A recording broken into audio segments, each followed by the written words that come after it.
وہ تھا کہ عدت کی حالت میں دوسرا نکاح کرنا، یعنی کو سمجھ لینا چاہیے وہ چیز کیا ہے. یعنی جس وقت کسی خاتون کو طلاق ہوتی ہے یا اس کا شوہر دنیا سے رخصت ہو جاتا ہے تو اس کا اندیشہ ہوتا ہے کہ کسی بچے کا معاملہ نہ ہو. اس کو اصطلاح میں کہتے ہیں استبراء رحم. عدت اس لیے مقرر کی گئی ہے، یعنی اس عورت سے اللہ تعالیٰ نے یہ تقاضا کیا ہے، کیونکہ مرد کے پیٹ میں تو بچہ نہیں ہوتا، عورت سے یہ تقاضا کیا گیا ہے کہ وہ اگر طلاق ہے تو 3 مہینے، اگر شوہر دنیا سے رخصت ہو گیا ہے تو 4 مہینے 10 دن انتظار کرے. کس لیے انتظار کرے؟ اس لیے انتظار کرے کہ اگر بچے کا کوئی اندیشہ ہے تو صورتحال بالکل واضح ہو جائے. یہ جو اب آپ کے پاس جدید ذرائع پیدا ہو گئے ہیں یہ تو اس زمانے میں تھے نہیں، تو اس کے لیے یہ قانون بنایا گیا. پھر اس کے بعد آگے اس کی وضاحت کی گئی. دیکھیے اس کو کس طرح قرآن واضح کرتا ہے.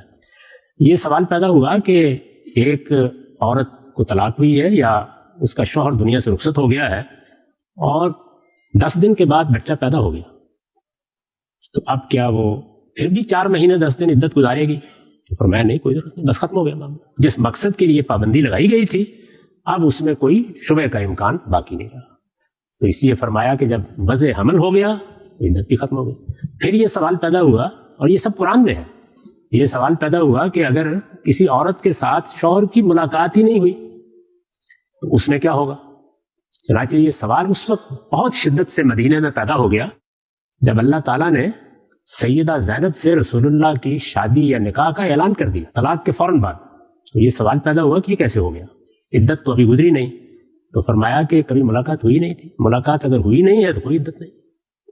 اسی طرح جن خواتین کے ہاں ایام کا مسئلہ ہو گیا، ان کا مسئلہ پیدا ہوا تو قرآن نے اس کا جواب یہ دیا ان تب تم اگر کوئی شبہ ہے تو پھر اس 3 مہینے یا 4 مہینے 10 دن گزارنے چاہیے. اگر عمر کے لحاظ سے، ایام کے لحاظ سے کوئی شبہ ہی باقی نہیں ہے تو آپس میں مل کے طے کر لیں، پھر کوئی عدت نہیں. تو عدت کو پہلے سمجھنا چاہیے کہ وہ کیا چیز ہے. اس لیے اس کو اتنا فتنہ نہیں بنانا چاہیے جس طرح ہمارے ہاں لوگ بناتے ہیں.